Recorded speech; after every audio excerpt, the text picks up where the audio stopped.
Hi. So this is, this is The the... For me, it was mainly food. I'm pretty sure I reiterated it to you on the trip, Yeah. but I just said, like, even if we don't meet up with people, as long as we eat is what I really care about. So, We had meals, but they had meals between the meals. yeah, I think every day I'd be having close to 6 to 7 meals.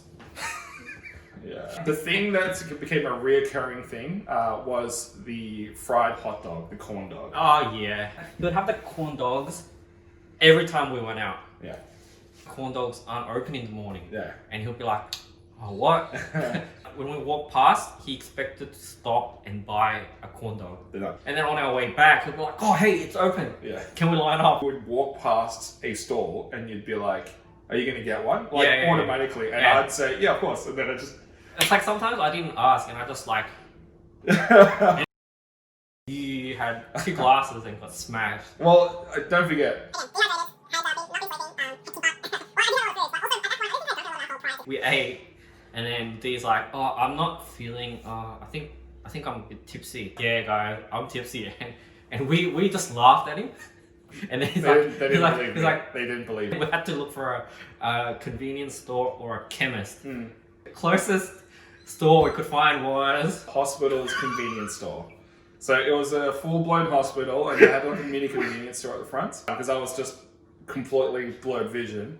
I went and got 2 bottles of like these hangover remedies. they're like small bottles. There's one remedy where you take it before you start drinking, and there's another one that you take in the morning. I drank them both at the same time.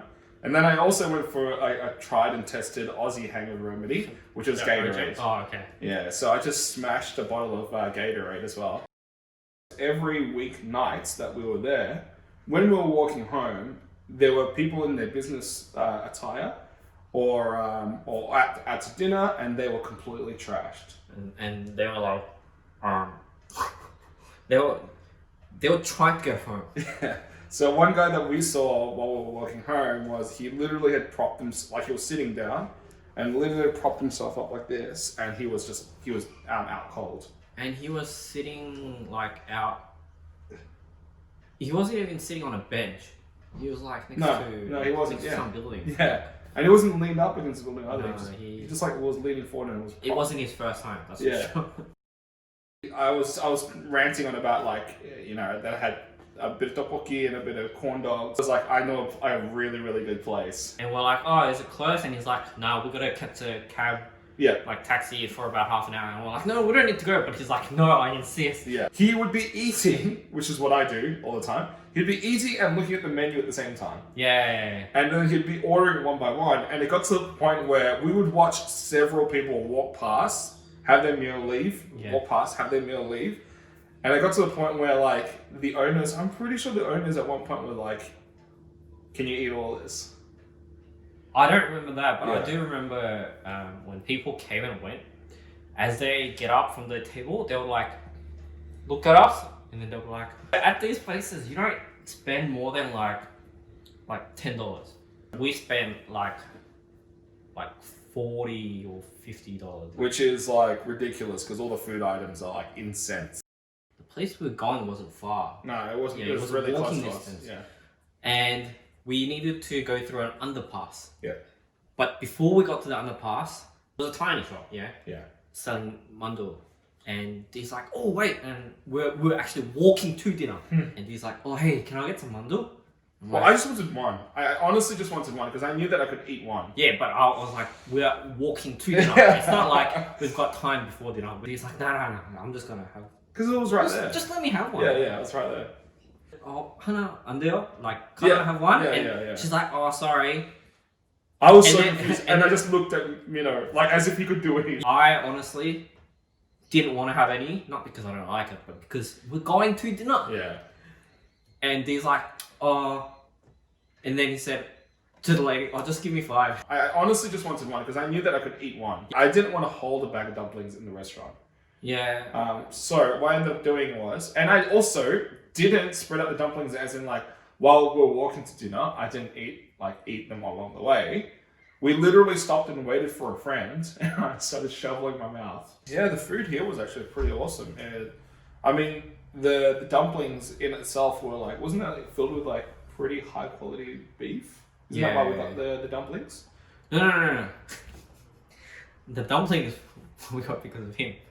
I mean, oh, dumplings, and they were like, oh yeah, let's get dumplings. Yeah. Hagimandu, that's what it is. Afterwards, though, we went out for bubble tea. Gongcha. Yeah, which I don't like. At that time, he hated the concept of bubble tea. Yeah. I still don't like the idea that like people call it boba as well, because the only boba that I know is Boba Fett from Star Wars. So he didn't tell us until we were about to meet where we were going for dinner. He takes friends there. yeah, and then I was just like, well, that sounds kind of expensive. Yeah. I was expecting to like have something small because by then I had 40 skewers. Like, Yeah. I wasn't expecting to eat a lot. And the place it took us to was unlimited tuna sashimi. Yeah, it felt like a breath mint because it just dissolved in your tongue. It was so good. You didn't get that like kind of like fishy fridge flavor that you get from like the sushi aftertaste. stores. Yeah. So the gold flecks there aren't really well, they are for decoration, but they're actually to highlight the more premium cuts of the tuna. Oh, is it? Yeah, I mean that's what I started figuring out. And I'm going to say it again. The thing that I regret was eating before coming here. The hostess came in with another plate of sashimi. Yeah. And we'd be like, oh goodness. And after we were like... It's like we're smiling, but we're like, how do we eat this? Yeah, exactly. Because again, it came down to the thing where you don't want to seem ungracious. Yeah. And I think one of those things that I really enjoyed about Korea was seeing the emergence of specialty coffee. Yeah. And, you know, it's... At that time, you were drinking a lot of coffee at work. And very strong coffee. And also good quality coffee. I mean, I was working at several cafes and that also had their own roasteries as well. He was much more critical of the coffee than I was. It's not as good, it's watered down, it's shit. So what was the place that we went to? Anthracite, I think. Yeah. I think that's how you pronounce it. And that was recommended by James and Sarah. Yeah. One thing that I really liked about the place that we went to, the specialty coffee place, is that they just made good coffee. I thought it was really, really funny because JK is quite proficient in Korean. And so are you. Proficient enough for him to actually have communicate. Well, have a transaction with the actual the shop patrons. Whereas my Korean is complete trash. So I just remember at one point he was a little confused about what the shop clerk was trying to like explain to him. Yeah. And then he just turns to Minho and he kind of looks and he's like expectingly like, can you translate? The words that he used was something along the lines of like going to the shop clerk and it was like, I'll get someone who speaks proper Korean. I just repeated what the attendant said. And he's like, oh! Yeah, and it was a funny situation where it was, I think he just panicked even though it was a very simple kind of phrase. So he turned red and then we started laughing. I'm trash at Korean and even I knew what she was saying. Every street would almost have like an ABC mart.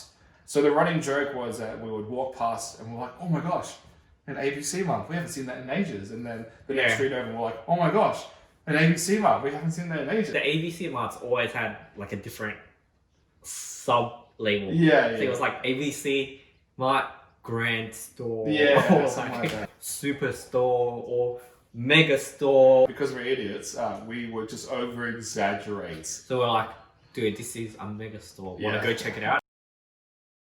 We did a similar thing to, I think, the cacao store, the Ryan Cafe. And I just remember like us making jokes about like oh, we can go to the Ryan Cafe. Oh yeah. And look, you can edit this out, but one thing that caused a lot of anxiety for me in Korea is whenever I go to the toilet and I do my business, when you flush, it does this weird thing where it pushes the water up and then it sucks it down. Whereas in Australia, it just completely... So I never know when it's blocked or what's not. So it's always a source of anxiety where I'm kind of like, oh goodness. It's like, oh! Yeah. So yeah. The amount of water that's in the bowl is a lot higher Yeah, than it Australia. is. It is. So the splashback is like real. Oh gosh. Oh gosh. Anything else you want to? Nah,